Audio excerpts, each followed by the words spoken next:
No, už som skoro na vykládke a jaká je to krása, keď navigácia zahlási odbočte vpravo na nespevnenú cestu. Tam je vykládka. Ale tak, tu na to už poznám.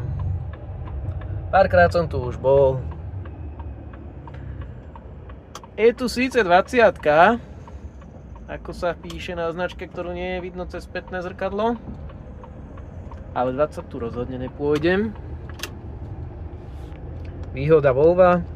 Dáme tempomat na 5 km za hodinu a ideme pomaly krokom. Čo viac treba? Za chvíľu som tam. Toto zase Scania nemala.